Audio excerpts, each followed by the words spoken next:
જો આપણે ગાંઠિયા બનાવ્યા કરીએ અને મરચ આ સંભારો બનાવ્યો પોપૈયાનો લોટ બાંધવામાં તમારે તેલ વધઘટ નહીં થાય, પાણી વધઘટ નહીં થાય.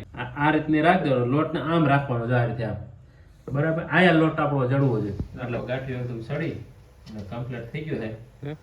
હવે આનું પોપૈયાનો પેલા સંભારો બનાવી મસ્ત મજાનો અને પછી આપણે વણેલા ગાંઠિયા બનાવી.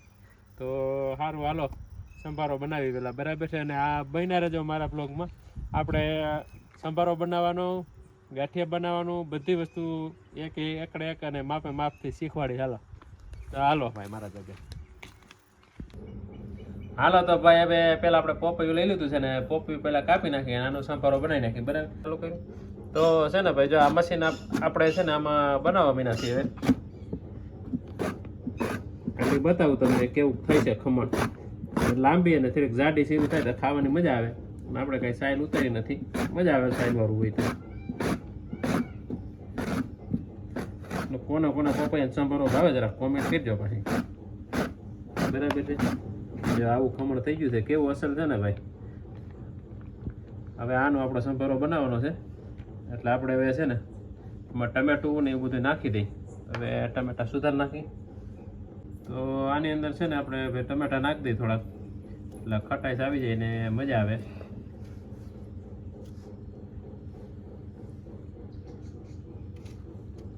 ટમેટા ને પોપૈયા ને એવું બધું મિક્સ કરવાનું હોય સંભારા ગાંઠી એટલે મજા આવે ખાવાની. અને ચટણી તો આપણે ગામમાં મળે છે ને વાડીએ 3 જણા હોય, હું ધવલ ને મમ્મી, એટલે આપણે કાંઈ પછી ચટણી બનાવવાની પ્રયાસ ન કરી બરાબર છે. હવે આની અંદર નાખી દઈશું જો લીંબુ નાખી દઈએ અડધું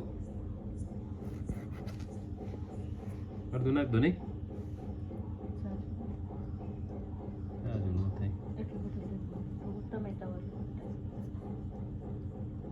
હાલો તો અડધું થોડુંક અમથું લીંબુ નાખી દઈ, ખટાશ હોય તો મજા આવે ખાવાની. હવે મસાલો નાખી દઈ. ઓલું લઈ લેતી એમાં સીધું આ ભરવું નહીં ને પાછું, ઓલું સમસી વાળો લઈ લેવાય કાંઈ નહીં. હાલો આ મસાલો આપણે સાઈઝનો સ્પેશિયલ બનાવ્યો છે, તીખાત ભૂકીને એવું બધું. ક્યારેક આ મસાલાનું બતાવી દઈ વિડીયો હાલો ને. ખેતીના કામ કરતા કરતા બધું બનાવતા હોતા છે એવું ન હોય કઈ. અને થોડો ગરમ મસાલો નાખી દઈ બરાબર. અને ચટણી નાખી દઈ, કાશ્મીરી હે ને કઈ છે. ખાંડ કાઢી દે થોડીક ડબરા, થોડીક ખાંડ નાખી દઈ.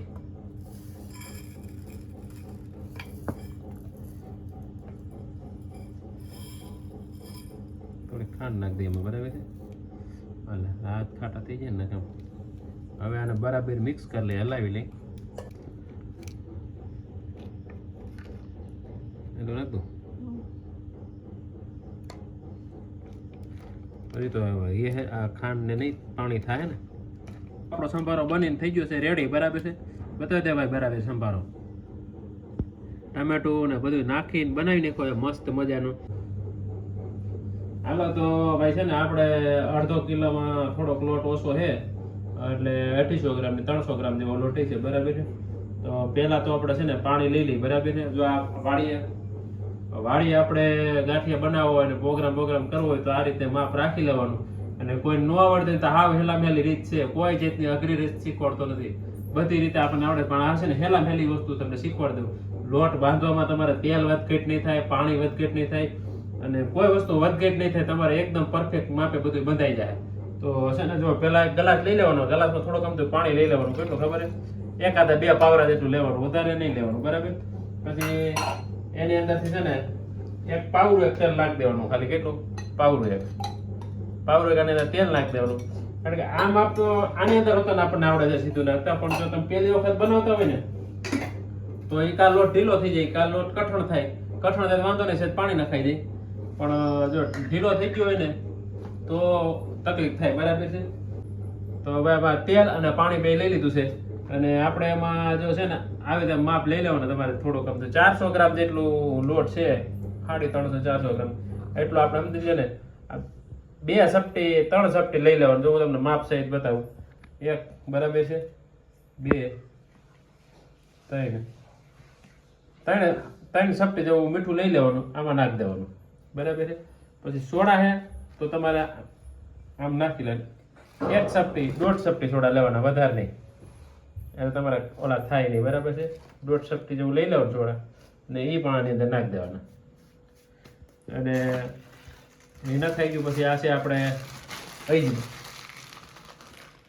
અજમા આમ લઈ હાથમાં રાખી અને સોરી અને આમ લોટમાં આવી રીતે નાખી દેવાનું બધું બરાબર. જો પરફેક્ટ માપ તમારે કાંઈ થાય જ નહીં વધઘટ. અને આ આવું આપણી પાસે હોય તો ઠીક છે, એટલે સમસી હોય તો સમસી હલાવી નાખવાનું. આ તો આપણી પાસે સુવિધા છે એટલે કરી, બાકી સમસી હું હલાવી નાખો ને અને હલાવી નાખવાનું છે એમ. અને ગાંઠિયો છે ને તમે બનશે મસ્તીનો, વણાશે મસ્તીનો, આ રીતે કહીશો ને એટલે આમાં હું તમારે લોટ બાંધવામાં જો પાણી માપનો લોટ હોય ને 1/2 કિલો આપણે પ્રોગ્રામ કરતા હોય ને 1/2 કિલો લોટ નાખી દીધો પાણી વધારે પડી ગયું તો શું થાય કે પછી કઠણ કરવા પણ આપણી પાસે હોય નહીં, વાડીએ બનાવતા હોય તો વાડીએ બનાવીને એનો માપ છે. આને તેમ નાખી દેવાનું બધું, પછી પાણી નહીં નાખવાનું છે ને, લોટ આપણે આ રીતે નાખતું. આની અંદર આપણે સીધું તેલ નાખી મીઠું બધું નાખી લોટની અંદર એમ આવડે બનાવતા, પણ આ તો હેલામ હેલું તમને પડે ને એ રીતે બનાવીએ આપણે, સમજાઈ ગયું. હવે આ રીતે આમ દેવાઈ ગયું ને આ રીતે. હવે આમાં જોઈને એ રીતે થોડું થોડું પાણી નાખતું જવાનું, વધારે નહીં નાખવાનું. આપણે છે લોટ નથી બાંધવાનું, ટ્રાય કરી લેવાનું, પછી થોડુંક જ પાણી નાખવાનું, પાણી નાખતું જવાનું આ રીતે થોડું થોડું. હવે એક હારે પાણી નાખી દઈને વાડીએ પ્રોગ્રામ કરીને બેઠા હોય અને લોટ બધો ઠલવી દીધો ઢીલો થઈ ગયો હોય, પાણી નખાઈ જાય ભૂલમાં પડી જાય તો ભાઈ આ રીતે આપણે પાણી નાખ્યું હતું ને લોટ બંધાઈ જાય બરાબર. એટલે આ અને કહણવાનો વધારે કહણો ને તો ગાંઠી વસળ થાય નરમ. અને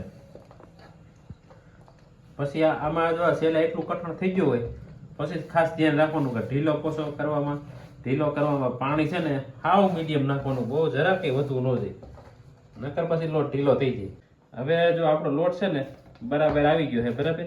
હવે આપણે સેજ તેલનું મોણ દેવું, તેલ આપણે ગરમ કરવા મૂક્યું હતું ત્યાંથી આપણે તેલનું મોણ દઈ લોટનો કલર છે ને ચેન્જ થઈ જાય, આખો સફેદ જેવો મીંચે દેખાવ. નહીં સમજવાનું કે આપણો લોટ કમ્પ્લીટ થઈ ગયો. આવું થઈને કહણવાનું. ખેતીવાડીના વિડીયો બનાવતા કે કોઈ ગાંઠિયા બનાવવા મીને, પણ એવું નથી. આપણે વાડીએ રહી પ્રોગ્રામ બધા કરતા હોય એટલે બધું આવડી જાય. લોટ બાંધો ને એકદમ લીસો લોટ થઈ જાય. તો હાલો હવે આપણે તેલ ગરમ કરવા મૂકી દઈએ બરાબર છે.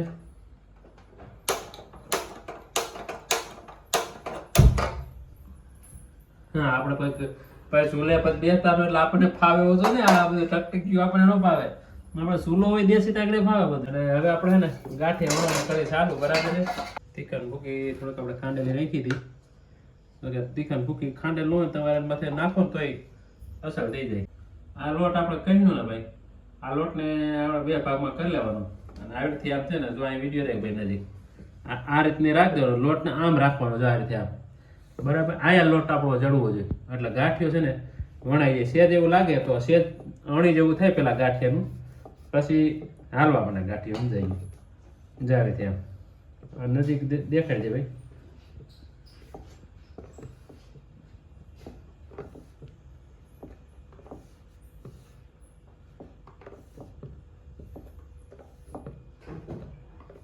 આ કામ કરો ને લાટી ચડી જાય.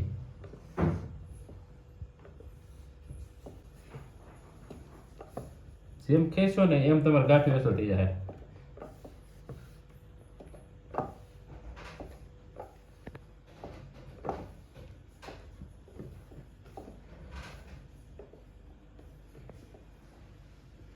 વણાઈ ગયા આપણે કમ્પ્લીટ.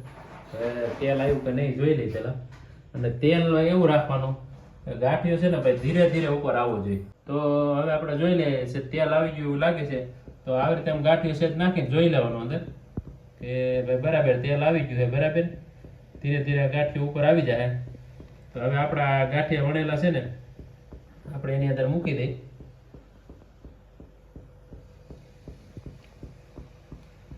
આગળ જો તમે ધીરે ધીરે ગાંઠિયો બધું ઉપર મને આવવા બરાબર ને ગાંઠિયો ઉપર એમાં નાખી દઈ. હવે આપણા ગાંઠિયા થોડુંક આમ રહી જાય. તો આપણા ગાંઠિયા જો ધીરે ધીરે મીના છે તેલમાં આગળ ઉપર આવવા, એની મેળાએ જ આવી જાય ઉપર. જો આપણા ગાંઠિયા ઉપર આવી ગયા છે બધાય તરાય, બરાબર છે. અને એકદમ જો ફરા અને ફૂટે એવા થઈ ગયા છે ગાંઠિયા, મસ્ત ના થઈ ગયા. જો કોમેન્ટમાં કહેજો કોને કોને ગાંઠિયા ભાવે છે. અને હા, મારી ચેનલ સબસ્ક્રાઇબ ન કરી તો સબસ્ક્રાઇબ તો કરી દેજો, કારણ કે ગાંઠિયા મળતા શીખવાડ દઉં. તો એકદમ ફૂલાઈને મસ્તના ગાંઠિયા થઈ ગયા, અને ગાંઠિયો બધો ફાટી ગયો એકદમ. આપણો ગાંઠિયો એકદમ સડી અને કમ્પ્લીટ થઈ ગયો છે. સડીને કમ્પ્લીટ ગાંઠિયા થઈ ગયા આપણે, બરાબર. અને ગાંઠિયા આપણે ચટણીની. તો જો ભાઈ આપણે ગાંઠિયાની ડીશ તૈયાર થઈ ગઈ છે. કોને કોને કોમેન્ટમાં કહેતો કોને કોને ગાંઠિયા ભાવે દેખાડ દે. જો આપણે ગાંઠિયા બનાવ્યા કરીએ, અને આ સંભારો બનાવ્યો પોપૈયાનો, અને ચટણી તો આપણે તૈયાર લઈ આવ્યા હતા, કારણ કે વાર લાગે એવું હતું. મરચા અને જમાવટ પડી જવું. જો ભાઈ જેને જેને ગાંઠિયા ખાવા આવી જાવ આપણી વાડીએ, અને કોમેન્ટ કરી દેજો મસ્તીની, અને આપણી ચેનલને લાઈક કરી દેજો, શેર કરી દેજો, અને સબસ્ક્રાઈબ કરવાનું ભૂલતા નહીં. તો સારું, હાલો આવી જાવ.